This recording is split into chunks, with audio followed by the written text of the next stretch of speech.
4 మాటలు మాట్లాడతారు సార్. ఏమని మా బాబాయిని వాళ్ళే చంపారు, లేదంటే మా నాన్నని వాళ్ళే చంపారు, మా అబ్బాయిని మా తాతను కూడా గతంలో కూడా వాళ్ళే చంపారని చెప్పి ఇలా గాల్లో 4 గాలి మాటలు మాట్లాడవచ్చు. మాట్లాడి మాజీ ముఖ్యమంత్రి గారు వెళ్ళిపోతారు. మరి నిజ నిజాలు చెప్పడానికి స్పందించడానికి అక్కడ ఆ పొజిషన్లో ఎవరు ఉంటారు కాబట్టి, ఆ ప్లేస్లో ఎవరు ఉంటారు కాబట్టి ప్రజలకి నిజ నిజాలు తెలియదు కాబట్టి ఆయన గాలి మాటలు మాట్లాడి వెళ్ళిపోతారు. కానీ మా ఉద్దేశం ఏంటంటే అసెంబ్లీకి వెళ్ళి ఈయన ఈ వంతులు మాట్లాడుతుంటే డెఫినెట్గా ఎవరైతే రూలింగ్లో ఉన్నారో పార్టీలకు ఖచ్చితంగా వాళ్ళు ఏం చేస్తారు, మేము ప్రభుత్వం ఫామ్ చేసిన తర్వాత ఇన్ని అప్పులు మాత్రమే చేసాం, మీ దగ్గర ఏమైనా లిస్ట్ ఉంటే తీసుకురాని అని చెప్పి సాక్షాత్ వాళ్ళు నెంబర్స్తో పెడతారు. నెంబర్స్తో పెట్టినప్పుడు మరి జగన్మోహన్ రెడ్డి గారు చిక్కిపోతారు కదా, తెలిసిపోయింది కదా ప్రజలకి, ఓహో నేను అబద్ధం ఆడుతున్నాను, నన్ను బిస్కెట్ చేస్తున్నాను తెలిసిపోయింది అని చెప్పి ఏం చేయాలో తెలియక అతను ఇలాంటి మాటలు మాట్లాడుతున్నారు. దాంతోపాటు సార్ ఇందాక మీరు ఒక మాట చెప్పారు, ఏందా మాట అంటే సజ్జల రామకృష్ణారెడ్డి గారు మాట్లాడతా మీకు దమ్ముంటే అపోజిషన్ లీడర్ ఇవ్వండి, జగన్మోహన్ రెడ్డి గారిని చూసి మీరు ఎందుకు భయపడుతున్నారు అని చెప్పి సజ్జల గారు మాట్లాడడం జరిగింది. రాజు గారు ఒక్క నిమిషం నాగార్జున గారు ఆ బయట ఒకసారి ప్లే చేస్తా, బయట తర్వాత మళ్ళీ ఒకసారి మాట్లాడదాం. పిసార్ ఒకసారి ఆ సజ్జల రామకృష్ణారెడ్డి గారు ఏం మాట్లాడారు, వాస్తవంగా ఏం జరుగుతుంది రాష్ట్రంలో అనే దానికి ఇది ఒక ఉదాహరణ. ఒక్కసారి ఆ బయట ప్లే చేయండి ప్లీజ్. ఎల్లో మీడియాను ఎట్లయితే పెట్టుకొని ఒక కోటలాగా రోజు దాంట్లో నువ్వు చెయ్యనివి చేసినట్టు, లేదా నువ్వు బ్రహ్మాండమైన విజనరీ అయినట్టు, భూతల స్వర్గం ఏపీ చేసినట్టు రాయించుకుంటున్నావు కదా అబద్ధాలు.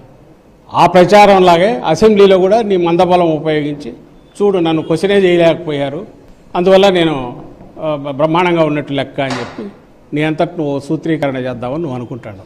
అందుకోసం పొద్దుపోయిన సవాలు వేసినావు.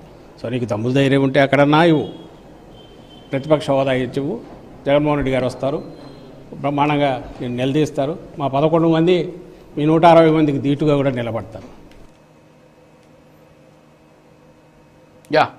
ఓకే, ఇప్పుడు అది విన్నాం, మనం ఆయన మాట్లాడింది విన్నాము. సో మళ్ళీ వస్తాను నాగార్జున గారు వస్తాను నాగార్జున గారు మళ్ళీ వస్తా టైం అవుతుంది ప్లీజ్ ఒక్క నిమిషం. వంశీకృష్ణ గారు గుడ్ మార్నింగ్ అండి. ఇప్పుడు విన్నారు, బయట విన్నారు, మీరు దమ్ము ధైర్యం ఉంటే మీరు ప్రతిపక్ష హోదా అంటే ఇచ్చి చూడండి, మరి జగన్మోహన్ రెడ్డి గారు ఒకరే వస్తారట, 11 మంది ఎమ్మెల్యేలు మీ 164 మంది ఎమ్మెల్యేలకు ధీటుగా మాట్లాడతారట. మరి ఏంటి, మరి ఇదేంటి, ఇచ్చేది ఏంటి, అసలు మీరు ఇచ్చేది ఏంటి, నాకేం అర్థం కావట్లేదు, ఏమంటారు సార్? గుడ్ మార్నింగ్ అండి మీకు, ప్యానెల్లో ఉన్న ఇతర సభ్యులకి, ప్రైమ్ లైన్ వీక్షకులందరికీ కూడా. సజ్జల రామకృష్ణారెడ్డి గారు ఆయన చల్లగా ఉన్నంతకాలం రాష్ట్రం కూడా చల్లగా ఉంటుంది. వైఎస్ఆర్ కాంగ్రెస్ పార్టీలో ఆయన ఉన్నంత కాలం రాష్ట్రం సుభిక్షంగా ఉంటుంది. ఏదైతే మరి జగన్మోహన్ రెడ్డి గారికి సలహాలు ఇచ్చారో ఇప్పుడు చంద్రబాబు నాయుడు గారు ఎవరిని అడిగారండి? జగన్మోహన్ రెడ్డి ఆయనతో పాటు గెలిచినటువంటి 10 మంది శాసనసభ్యుల్ని మీకేదైనా చిత్తశుద్ధి ఉంటే, రాష్ట్ర అభివృద్ధి మీద మీకేదైనా చిత్తశుద్ధి ఉంటే మీరు వచ్చి అసెంబ్లీలో మమ్మల్ని ప్రశ్నించండి, మేము తప్పులు చేస్తే మీ తప్పులు మేము చూపిస్తాం, మీ అభివృద్ధి మా అభివృద్ధి మేము చర్చించుకుందాం రమ్మనంటే స్పందించాల్సింది ఎవరు సార్?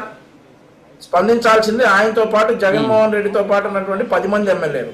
ఒక్కళ్ళన్నా ఇంతవరకు వచ్చి దానికి సమాధానం చెప్పారా రాజు గారు?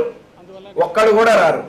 గతంలో అన్ని శాఖల మంత్రిగా పేరు తెచ్చుకున్నటువంటి సకల శాఖల మాజీ మంత్రి వచ్చేసి ఈరోజు దమ్ము ధైర్యం ఉంటే ప్రతిపక్ష హోదా ఇవ్వమంటాడా? దమ్ము ధైర్యం కావాలా? ప్రతిపక్ష హోదా ఇవ్వడానికి ప్రజలు ఇవ్వాలి ప్రతిపక్ష హోదా. మాకు ఆ రోజు 23 సీట్లు ఇచ్చి ప్రతిపక్షంలో కూర్చోబెట్టినా, ఈ రోజు మీకు 11 సీట్లు ఇచ్చి ప్రతిపక్షం లేకుండా చేసింది ప్రజలు మీకు ప్రతిపక్ష హోదా ఇవ్వాలి. చంద్రబాబు నాయుడు గారు ఇచ్చేదేంటి? సరే ఓకే సార్, ఇప్పుడు ఇంకో మాట అంటా ఉన్నాడు, మా 11 మంది వచ్చి మీ 164 మందికి సమాధానం చెప్తానని అంటా ఉన్నారు. 11 మందిని తీసుకురండి సార్ ఈ డిబేట్లోకి, నేను ఒక్కడనే ఉంటా, మీ అందరికీ నేను సమాధానాలు చెప్తాను. ఆ ఛాలెంజ్ మరి 11 మంది ఎమ్మెల్యేలు డిబేట్లు వద్దని కదా వాళ్ళు అసెంబ్లీకి రమ్మంటున్నాం. ఈ డిబేట్లలో మాట్లాడుతున్నారు, వద్దు మీరు అసెంబ్లీకి వచ్చి మాట్లాడండి అనేది కదా మన లైన్. సార్ డిబేట్ లో మీరు